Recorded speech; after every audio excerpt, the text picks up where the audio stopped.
Guys, I'm so happy right now. I'm feeling kind of giddy, honestly, because this was an episode I was looking forward to. Ichikawa's second trip into the Yamada residence, and probably the one that's filled with the most turmoil.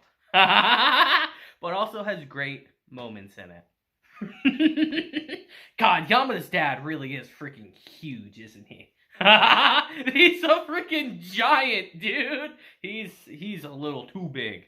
I don't blame Ichikawa for being like, oh, I'm gonna die right now. But I could sit and gush about the show forever. So let's get into our actual episode, and then I'll gush about it. Okay. So, as we all know, this episode is about Ichikawa going back to Yamada's house. But why did he go back to Yamada's house, you ask? Well, good question, dear viewer, because good old Moeko. Moeko being Moeko. You know, guys, it's almost Valentine's Day in our show, and our girl Moeko is stressed AF. You know, what does she say? 7 days, 13 hours, 23 minutes until Valentine's Day, and the clock is ticking. So, we gotta make some chocolate, obviously. I love the fact that she just volunteers, like, yeah, let's just make chocolate for all the guys. Ichikawa's like, what the hell are you doing, Moeko? What are you doing over there? No, I don't want that at all. And then she says, all right, well, let's practice doing this at my place. Yamada, being the opportunist, says, no. We're gonna do it at my place. Right, Ichikawa? I like how everyone just notices. Everyone knows at this point, dude. Everybody knows. Except for Chi. It's refreshing how stupid Chi actually is, man. Because, alright, everyone agrees to that. So, we all pack our stuff, head to Yamada's house. I love how Ichikawa's like, did I actually get invited, or did I just kind of like come over, you know? Did I just kind of show up here? And those fears get reaffirmed as Chi's like, oh, Ichikawa, what are you doing here? Fancy meeting you here on this side of the road in front of Yamada's house somehow. Huh. I love the fact that Ichikawa's like, oh, damn, did I actually, like, invite myself and not realize it? Well, he keeps looking at the time like, she sent me the time. Is this not accurate? So Moeko's like, no, dummy, come on. You're invited. Come here. Again, Moeko, best wing woman ever, honestly. Actually the case, though. Jokes aside. But then, of course, Moeko's just gotta up and be Moeko. Because right as they go in, Yamada's mom's like, oh, wait, there's a boy here. That's not what I expected. Moeko's like, yeah, this is my boo, my bae, my freaking hubby-wubby over here. And, bro, Yamada is not happy, to say the least. I like how Chi's like, oh, God, is that why you brought him here? Serena's just like, Chi, just stop talking.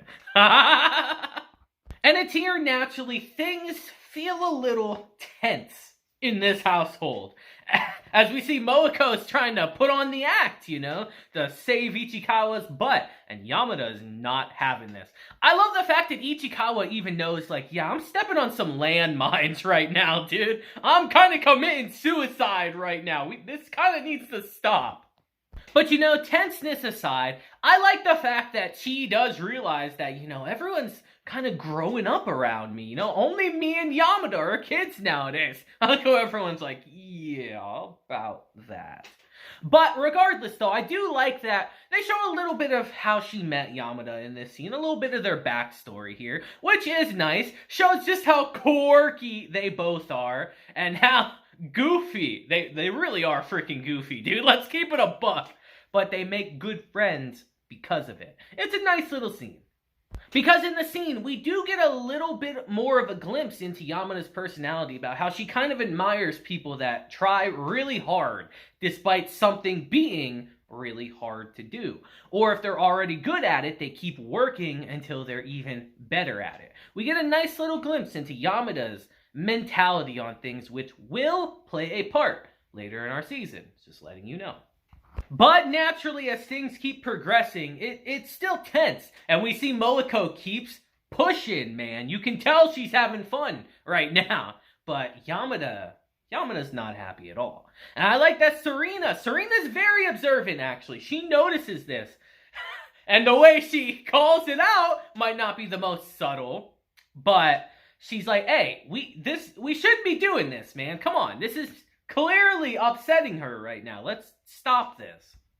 Ichikawa hits the nail on the head by saying, yeah, we got some bad vibes brewing right now. This has got to stop. As we see that even Yamada is starting to get a little irritated. Like, I don't like this situation, Ichikawa.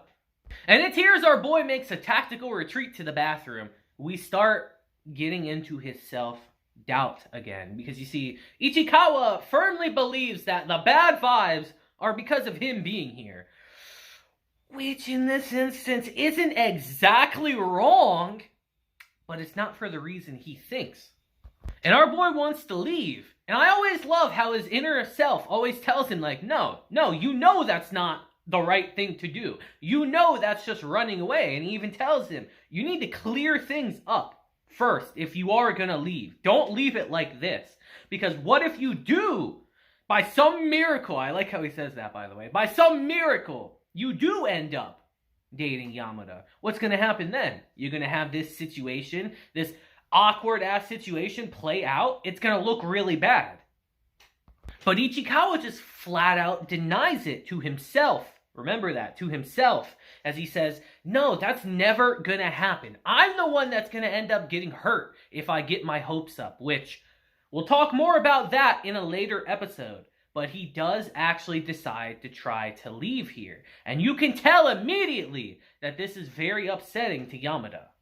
And as he leaves, he's still trying to convince himself this, like, you know, miracles don't happen. Like, there's never going to be a chance here. He's desperately trying to push his own feelings away and bury them deep inside.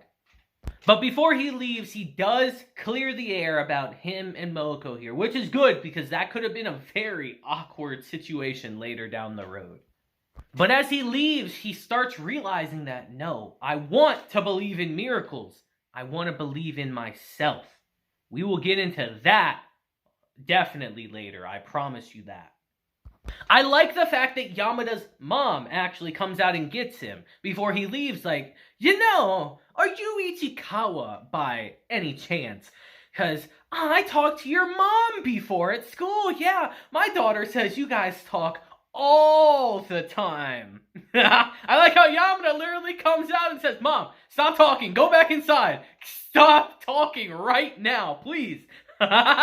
That shit is so relatable, dude. Moms, am I right, guys? Am I right on that? God, they talk a lot about stuff they shouldn't. And it's here we see with not that much persuasion, Yamada gets him to stay. He didn't want to go anyway, guys. Let's keep it a buck. He wants to be here. So, cute little scene. I like how Yamada even asks him, like, okay, if you were just going to tell her that, why didn't you deny you were with Momoko from the beginning? And he just tells her, you know, I didn't want it to be kind of awkward here, essentially. Why she'd ask why I'm here. I didn't want you to lie for me again. As he even tells her that, you know, I want to be me the first time I really talk to her. And that's pretty real, actually. I can respect Ichikawa for that. No fronts. It's just, here I am. This is me. Hello. I can respect that. He didn't want an awkward situation where he's got to sneak out the house like last time. But as we go back into the house, I guarantee you this man wants to sneak out now because we see Papa Yamada's here now. And things escalate to about a 15 right now. Just look at this comparison shot of these four standing by each other right now. Look how big this motherfucker is. Bro, if I was Ichikawa, I'd be like, oh, he's gonna kill me. He's gonna kill me right now. I love how awkward he is, though, as he walks into the other room, and Ichikawa's like, oh, this is the guy I met at the elevator, that's right. No way he remembers me, right? As this man starts peeking out the room, giving him the death glare. He's like, oh, I'm screwed. He remembers me, alright. Man's looking like a Bracken from freaking Lethal Company right now, peeking out the side like, I'm gonna get y'all.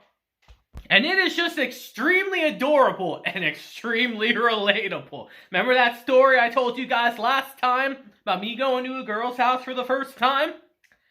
I felt like Ichikawa, let's just say that. Her dad towered over me. And I'm not exactly short.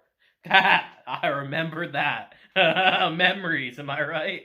And as he's giving him the death glare, Ichikawa thinks he's done for. Till his dad asks him, you like games, bro? You like games? And then they start playing games together all of a sudden. That's a cool dad, by the way. I like how her mom comes in like, yeah, sorry, he's got no sense of personal space, as she gets just as close to him as her dad is. And he's like, well, I got no one to play games with, man. I'm Sag over here. Yamada's like, Dad, I play games too. I'm a gamer. And then we get our infamous shot. The shot I've been waiting to see, where the Yamada's family is gathered around Ichikawa, and he's like, what the hell is happening right now? What is going on? Moko's on the sideline thinking the same thing, like, what the fuck's going on right now? She tells Ichikawa, bro, you rocking some pheromones right now? That's kind of wild. I do think it's funny how she's like, you know, her dad's kind of scary, Ichikawa, you know? He slicks that hair back real quick and she's like, oh my god, he's so hot! A similar effect to myself, ladies, am I right? That's my denial, I guess. And of course, now that our chocolate's done, it's time to taste it, baby. And I like how Yamada very adorably pulls him aside behind the curtains, like, alright, no one's looking, why don't you taste this, Ichikawa? Notice how she only gives him half of it, with half of the words on it. That, let's just say that might play an important part in a coming episode. Just, I'm telling you guys, pay attention to that. And it's here as they're leaving Yamada's house that evening. I told y'all, Serena is observant, as she just flat out says to Ichikawa, Ichikawa, you've been here before, haven't you? You knew where the bathroom was. You knew which floor the apartment was on. Spill the beans, my guy. As he's like, no, I didn't do anything. I might have just stopped by real quick. It happens, you know? And it's like I've been telling you guys. People are starting to notice that, no, they very clearly like each other. As Serena even tells Moko, like, you know, I get you were trying to help here, but you were clearly having some fun here at the expense of Yamada. Moko's like, no, me? No, I wouldn't do that. Yamada's got some good friends around her, guys, which is always a good thing. And now, more or less, so does Ichikawa. I love that when he gets home, his sister is literally like, you went over to her house to make chocolate? Who the hell are you? You're not my brother. She's like, my god, you're building up a harem. I can't even find a single man.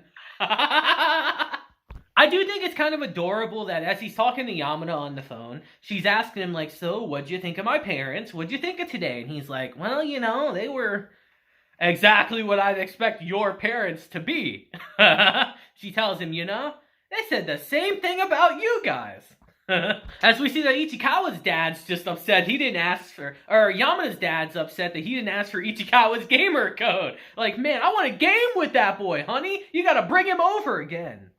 As her mom even tells her that, yeah, they were exactly how I thought they would be. And it is also hilarious that she says, you know, my dad kept calling you Yamada, though, for some reason. I wonder why he was doing that for some reason. It wouldn't have anything to do with you wearing my clothes outside of the house and my dad seeing you wearing his daughter's clothes, right? No way. But before we wrap up, we should talk about his conversation with his sister. We're going to get a little serious here for once in this video. I like how she just flat out asks him that. So, you gonna ask him out? You gonna ask her out, bro? And he does a spit take. As she tells him flat out, I really think you could. I think it would work out. But we see that self-doubt creeping in again, that fear, as he tells her, you know, I don't know how she feels, you clearly do, or what my chances are. As he tells her, we're still in middle school right now. We can take things slow. But I like the advice that his sister gives him because it's real. As she says, I don't know about that. You could say that you're only in junior high right now. And you guys are going to grow up a lot more as time goes on. And things are going to change, including feelings. There's no telling if you might have a change of heart. Or she might have a change of heart. And it's here we start to really see Ichikawa's true feelings on the matter as he tells her, I don't think I'm ever gonna not like her. I'm completely sure of that. But Yamada lives in a bigger world than I do. She's gonna keep making mistakes and move forward. And I don't know if I can. If she suddenly had to go far away tomorrow, I think she would forget about me in no time. I like how his sister literally looks at him like, are you dumb right now? That's clearly not going to happen. But that's how Ichikawa's feeling right now. He doesn't want that to happen. He makes that very clear. As his sister tells him, look, it's not about having a chance or not. It's about what you want to do. That's where everything starts. As Ichikawa subconsciously says what he wants to do and finally admits to himself, I want to be her boyfriend. And it's a very adorable scene, honestly. Especially when they start freaking out, like, what'd I just hear? What'd I just say? And as we transition to our literal final scene, as Yamada's like, I never got to make chocolate for the other guys, Ichikawa finally starts to realize that I'm gonna take a chance. I have to take a chance. I gotta step up. And I gotta just follow through with what I want to do, as he tells her. Maybe you don't make chocolate for anyone else. Hint, hint. Yamada took the hint. She understood it very clear. And our episode ends with Ichikawa deciding to take a chance on himself for once. Which is honestly a very nice concept. We will see that a lot throughout our season. Man, I did not plan for this video to be so long, to be honest. Just every time this show comes up, man, I just start talking and talking because it's so good, dude. So I'd love to hear your guys' thoughts on this episode down below. Trust me, we'll get more peak moments than this in our season. I promise you that. We will. But for now, let me know your thoughts on this one down in the comments, because this show is just great, guys. I'll tell you now, real quick, I have been through this season already. I've been through multiple other shows. Yes, they're coming. It's been a very tough couple weeks for me in my personal life. We'll leave it at that. I don't want to talk about it, but videos are coming. I've been through a lot of other shows in this season already. I am caught up to most things, and I can pretty definitively say that there's really not a show like The Dangers in My Heart airing this season. Like, I'm feeling like this show is kind of clearing the season so far. Like, obviously, we have shows with a lot of potential that I do plan to talk about. Like, shows like Witch and the Beast, Metallic Rogue. Those kind of shows I feel like have a lot of potential. But so far, this show just feels like it's running away with the season, man. And it feels like it's really earned. So let me know your thoughts on that in the comments too. I would like to hear that, honestly, because so far, I don't even think it's that close between what's the best show of the season. Besides shows that are already going. I'm not talking about Freerin or Apothecary Diaries and that. When I say that, I'm talking about just new shows this season. So I'd love to hear your thoughts on that in the comments. But until next time, I hope you all have a great day, week, month, and year. And until then, deuces, have a blessed day. And I'll see you guys real soon. Deuces.